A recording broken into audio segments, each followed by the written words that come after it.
Hi అండి. అందరికీ నమస్తే.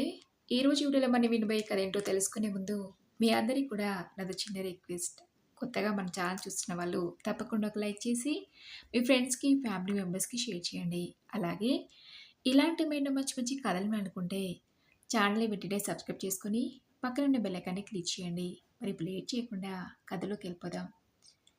హాల్‌లో పేపర్ చదువుతున్న రఘురామ్ దగ్గరికి తన కొడుకు ఆదిత్య వచ్చి, నాన్న, మీతో ఒక విషయం చెప్పాలి అన్నాడు. ఏంటో చెప్పరా అన్నాడు రఘురామ్ పేపర్ తిరిగేస్తూ. నాకు అమెరికా నుండి ఆఫర్ వచ్చింది నాన్న, నేను రోజుల్లో వెళ్ళాలి అన్నాడు. కొడుకు మాటలకు రఘురామ్ ఆశ్చర్యపోయి ఆదిత్యకి చూస్తూ, అమెరికా నుండి ఆఫర్ లెటరా? అదేంట్రా, నీకు అమెరికా వెళ్ళాలనే ఆలోచన ఉన్నట్టు నాతో ఎప్పుడు చెప్పలేదు. అయినా ఇప్పుడు అమెరికాకు వెళ్ళాల్సిన అవసరం ఏంటి? నువ్వు కొడలు మంచి ఉద్యోగాలు స్థిరపడ్డారు కదా అడిగాడు రఘురామ్. నాన్న, అది మీకు చెప్తే కాదంటారని చెప్పలేదు. 6 నెలలుగా నేను అమెరికా వెళ్ళటానికి ప్రయత్నాలు చేస్తున్నాను. ఇంజనీరింగ్ పూర్తవగానే వెళ్తానంటే వద్దని వాదించారు.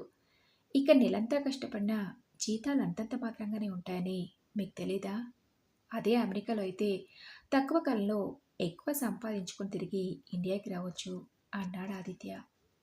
అయినా ఇప్పుడు నువ్వు అంతలా సంపాదించాల్సిన అవసరం ఏముంది? మనకున్నది సరిపోదా అన్నాడు రఘురామ్. తండ్రి మాటలకు ఆదిత్య, అబ్బా నాన్న, ఈసారి కూడా నన్ను అమెరికా వెళ్ళనివ్వకుండా చేయకండి. ఎట్టి పరిస్థితుల్లో నేను అమెరికాకి వెళ్తాను అంతే అన్నాడు ఆదిత్య. ఇంతలో వంటింట్లో ఉండి భర్తకు కాఫీ తీసుకొస్తున్న ఇంద్ర తండ్రి కొడుకుల మధ్య దేని గురించో సంభాషణ జరుగుతుందని గ్రహించి, ఏంట్రా ఆదిత్య, ఈరోజు ఆఫీస్ లేదా? రోజు ఉదయం ఈ సమయానికల్లా హడావుడి చేస్తుంటావు. అమ్మా, లంచ్ బాక్స్ రెడీనా? టిఫిన్ పెట్టవా అని. ఈరోజు ఏంటి, ఇంకా స్నానం కూడా చేసినట్లేదు అంది ఆదిత్య తల్లి ఇందిర. తన భార్య కొడుకు నడుతున్న మాటలు విని, నీ కొడుకు అమెరికా వెళ్తున్నాడట ఇందిరా, నీకు చెప్పాడా అడిగాడు రఘురావు. ఏంటి, మన ఆదిత్య అమెరికాకు వెళ్తున్నాడా? నాకు ఈ విషయం చెప్పనే లేదు. అయినా అమెరికా వెళ్ళడం ఏంట్రా, ఇక్కడే ఉద్యోగం చేసుకుంటున్నావు కదా అడిగింది ఇందిర. మన ఆదిత్య నాకు ఇప్పుడే చెప్పాడు ఇందిరా, నేను కూడా నీలాగే అదే మాట అడుగుతున్నాను అన్నాడు రఘురామ్.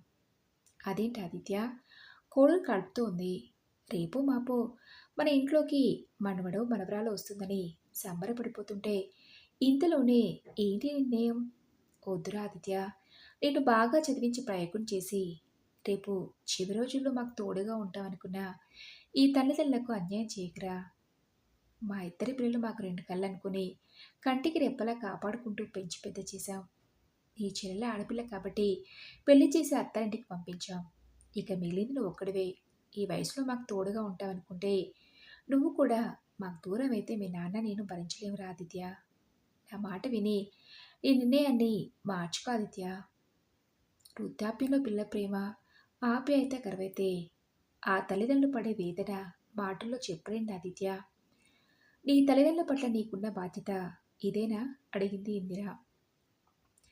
తల్లి మాటలకు ఆదిత్య ఒక క్షణం ఆగి, ఏంటి, ప్రేమ, ఆప్యాయత, ఇంకా బాధ్యతనా? వాటికి అర్థమేంటో అసలు మీకు తెలుసా అడిగాడు ఆదిత్య. కొడుకు ఏమంటున్నాడో అర్థం కాక రఘురామ్ ఇంద్రలో ఒకరి మొహం ఒకరు చూసుకొని కాసేపు మౌనంగా ఉండి, ఏం మాట్లాడుతున్నావు ఆదిత్య? వాటికి అర్థమేంటో మాకు తెలియకపోవడం ఏంటి? వాటికి అర్థం తెలియకుండానే మిమ్మల్ని పెంచి పెద్ద చేశావా? ఈరోజు నువ్వు పక్కనే ఉండాలని కోరుకుంటున్నావా అడిగింది ఇందిర. తల్లి మాటలకు ఆదిత్య అదో రకంగా నవ్వి, నన్ను తోడుగా ఉంటామంటుంది నా మీద ప్రేమతో కాదు. రేపు మీరు మంచాన పడితే సేవలు చేయడానికి అమ్మా నాన్నల మధ్య అల్లారుముద్దుగా పెరగాల్సిన నన్ను 5 సంవత్సరాలు నిండకుండానే హాస్టల్ పాలు చేశారు. రాత్రిపూట అమ్మ పక్కనే లేదన్న భయంతో నిద్ర రాక ఏడ్చుకుంటూ గడిపిన రాత్రులు ఎన్నో ఉన్నాయి. ఎన్ని ఉన్నాయో నాకు తెలుసు. వారం వారం పిల్లల్ని చూడటానికి అందరూ తల్లిదండ్రులు వస్తుంటే మా అమ్మ నాన్నలు కూడా వస్తున్న ఆశగా ఎదురుచూసే నాకు మీరు రాకపోయేసరికి నిరాశ ఎదురయ్యేది.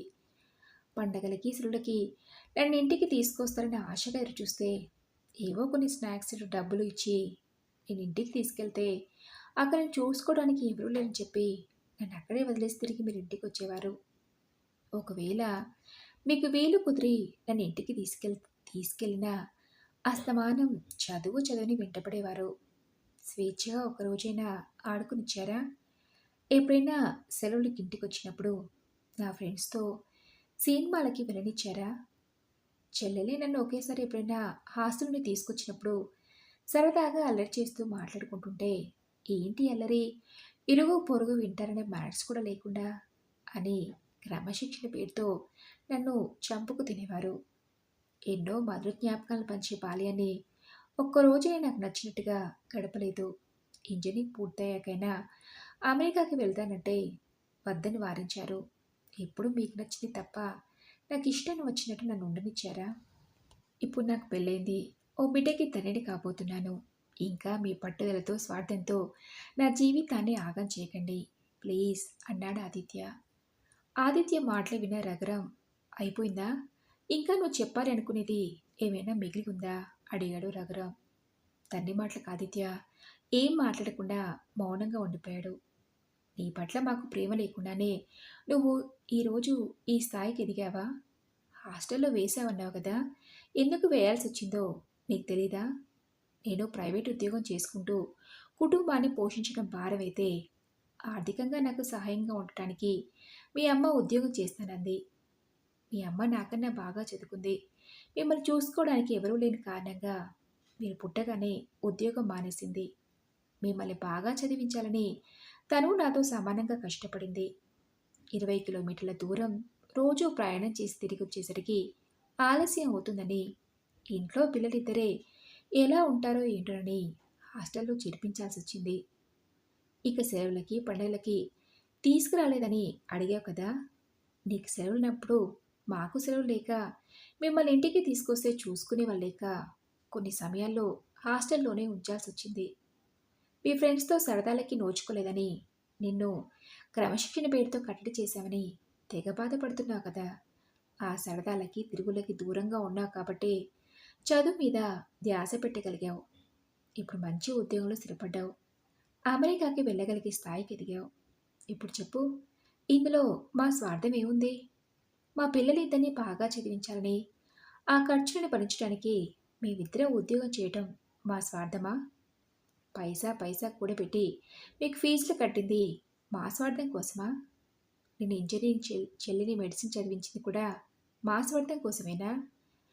తల్లిదండ్రులుగా కన్నబిడ్డ మా కళ్ళ ముందే ఉండాలనుకోవడం కూడా మా స్వార్థమేనా? అడిగాడు రఘురాం. ఇంత చెప్పిన అత్తయ్యకి చిన్నప్పటి నుండి ఆ అమ్మానాన్నల మీద కలిగిన భావన తొలగిపోలేదు కదా! అహంకారంతో మీరెన్నెన్నో చెప్పండి. నెల నెల ఇంత డబ్బు కావాలన్నా పంపిస్తాను. అంతేకాని నేను అమెరికాకి వెళ్ళాలనే నా నిర్ణయాన్ని మాత్రం మార్చుకోలేను అని తన గదిలోకి వెళ్ళిపోయాడు ఆదిత్య. తమ కొడుకన్న మాటలకి రఘురాం ఇంద్రలు నిశ్చేష్టులయ్యారు. కాసేపు ఏమీ మాట్లాడకుండా ఎవరికి వారే మౌనంగా ఉండిపోయారు. భోజనాల సమయానికైనా ఇందిరికి వంట చేయాలనిపించలేదు.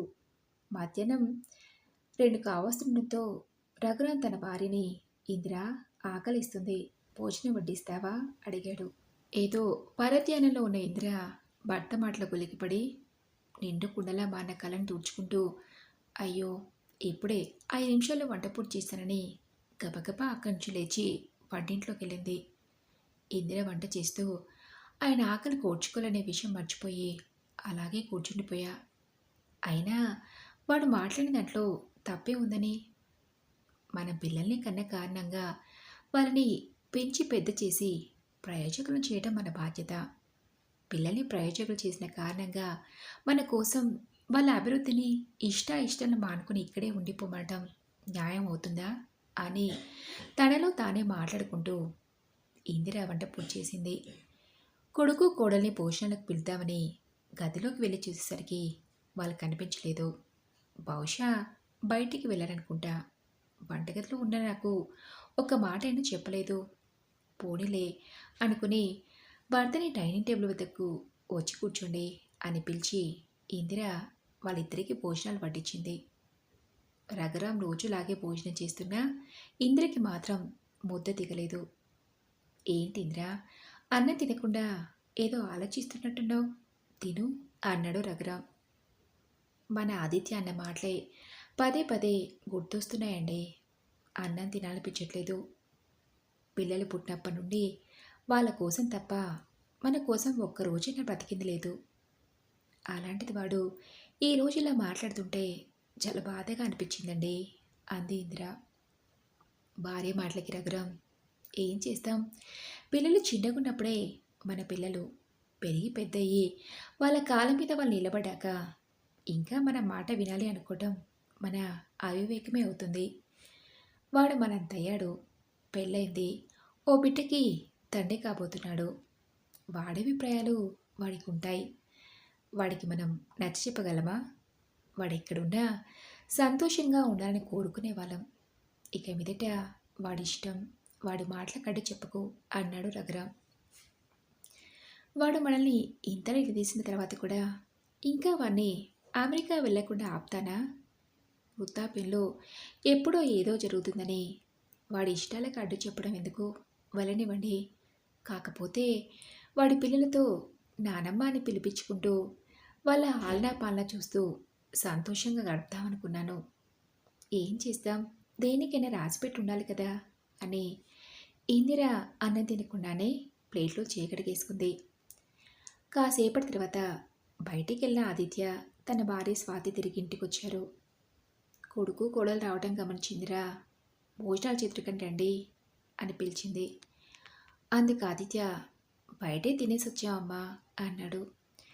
ఆ రోజు నుండి ఆదిత్య అమ్మ నాన్నలతో అంతంత మాత్రంగానే మాట్లాడుతూ దూరంగా ఉంటున్నాడు. చూస్తుండగానే 4 రోజులు గడిచిపోయాయి. ఆదిత్య వాళ్ళు అమెరికాకి వెళ్ళే రోజు రానే వచ్చింది. రఘురాం ఇందిరలు కొడుకు కోడలికి అన్ని జాతరలు చెప్పి ఎయిర్పోర్ట్ దాకా వెళ్ళి సెండ్ ఆఫ్ ఇచ్చి ఇంటికి తిరిగొచ్చారు. ఇంతకాలం తమతో పాటు ఉన్న కొడుకు కూడా లేకపోవడంతో ఇల్లంతా చిన్నబయట అనిపించింది.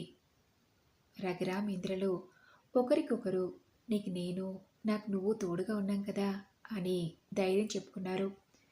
మునుపట్లా కాకుండా రోజులు చాలా భారంగా గడుస్తున్నట్టు అనిపించింది. రఘురాం ఓ రోజు వంటింట్లో ఉన్న తన భార్యను పిలిచి, ఇందిరా, ఇదివరకట్లా ఏ పని లేకుండా ఖాళీగా కూర్చోలేకపోతున్నాను. కాలక్షేపానికి ఏదైనా ఉద్యోగం చేయాలనుకుంటున్నాను అన్నాడు. ఈ వయసులో మీకెవరు ఉద్యోగం ఇస్తారు అంది. ఎన్నో ఏళ్ళుగా చిట్ ఫండ్ కంపెనీలో అకౌంటెంట్గా పనిచేసిన బోలెడు అనుభవం ఉంది. ఎక్కడొక దగ్గర ఉద్యోగం దొరకకపోతుందా అన్నాడు. మీరు ఉద్యోగానికి వెళ్తే మరి నా పరిస్థితి ఏంటి?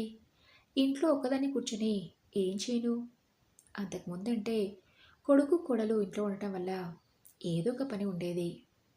వాళ్ళిద్దరూ వెళ్ళిపోయాక ఇంట్లో అంతగా పని కూడా ఏమీ ఉండట్లేదు. ఒక్కదాన్నే ఉంటే అనవసరమైన ఆలోచనలతో నా మనసు పాడైపోతుంది. మీతో పాటు నాకు కూడా ఏమైనా ఉద్యోగం ఉంటే చూడండి అని చెప్పింది ఇందిర. ఈ వయసులో నువ్వే ఉద్యోగం చేస్తావు అడిగాడు రఘురాం. మీరు చేయగలగలేది నేను చేస్తేనే వచ్చిందా? ఏ మీలాగా నేను ఉద్యోగం చేసిందాన్ని కాదా ఏంటి అడిగింది ఇందిర. బయటికి వెళ్ళి వయసులో ఏం ఉద్యోగం చేస్తాం కానీ నాతో ఆలోచన అన్నాడు రఘురాం. ఏంటది అడిగింది ఇందిర. మన ఆదిత్య చిన్నతనంలో మనిద్దరం ఉద్యోగాలకు వెళ్ళి వాడిని హాస్టల్లో పెట్టామని కదా వాడి బాధంతా. తల్లిదండ్రులు ఇద్దరు ఉద్యోగాలకు వెళ్తూ పిల్లల్ని చూసుకోవడం ఇబ్బంది అనుకునే వాళ్ళ పిల్లల కోసం ఒక ప్లే స్కూల్ని పెడదాం. మన గ్రౌండ్ ఫ్లోర్ అంతా ఖాళీగానే ఉంది కదా, అందులో దానికి కావలసిన ఏర్పాట్లన్నీ పూర్తి చేసి పిల్లల్ని చూసుకోవడానికి ఓ 4-5 ఆయాలను పెడదాం. ఆ పిల్లల్ని చూస్తూ మన ఆదిత్య పిల్లలు మన దగ్గర లేరనే బాధ నుండి దూరం కావచ్చు. ఏమంటావు అడిగాడు రఘురాం. మీ ఆలోచన బాగానే ఉంది కానీ రిస్క్ ఏమో అంది ఇందిర. రిస్క్ ఏముంది, పిల్లల్ని చూసుకోవడానికి ఎలాగో ఆయాలు ఉంటారు కదా, ఇంకా అందులో ఇబ్బంది ఏముంటుంది అడిగాడు రఘురాం. అందుకు ఇందిర, సరే మీ ఇష్టం అనడంతో ఓ 4 రోజుల్లోనే ఏర్పాట్లన్నీ పూర్తి చేసి కిడ్స్ ప్లే స్కూల్ స్టార్ట్ చేశారు. ఆ చుట్టుపక్కల ఎంతోమంది ఉద్యోగాలు చేసేవాళ్ళు ఉండటంతో వాళ్ళ పిల్లల్ని అందులో జాయిన్ చేశారు. ఆ బాధ్యతలో పడి రఘురాం ఇంద్రలు తమ కొడుకు ఆదిత్యవులకి దూరంగా ఉండనే విషయాన్ని ఇప్పుడిప్పుడే మర్చిపోతున్నారు. మరి ఇదండి రోజు కథ. ఈ కథపై మీ విలువైన అభిప్రాయాన్ని నాతో కామెంట్ బాక్స్‌లో షేర్ చేసుకోండి. అలాగే ఈ కథ మీకు నచ్చిందనుకుంటున్నాను. నచ్చితే తప్పకుండా ఒక లైక్ చేసి మీ ఫ్రెండ్స్‌కి, ఫ్యామిలీ మెంబర్స్‌కి షేర్ చేయండి. అలాగే ఇలాంటి మరెన్నో మంచి మంచి కథలు వినాలనుకుంటే ఛానల్‌ని వెంటనే సబ్స్క్రైబ్ చేసుకొని పక్కనే ఉన్న బెల్ ఐకాన్‌ని క్లిక్ చేయండి. నెక్స్ట్ వీడియోలో మరొక మంచి కథతో కలుసుకుందాం.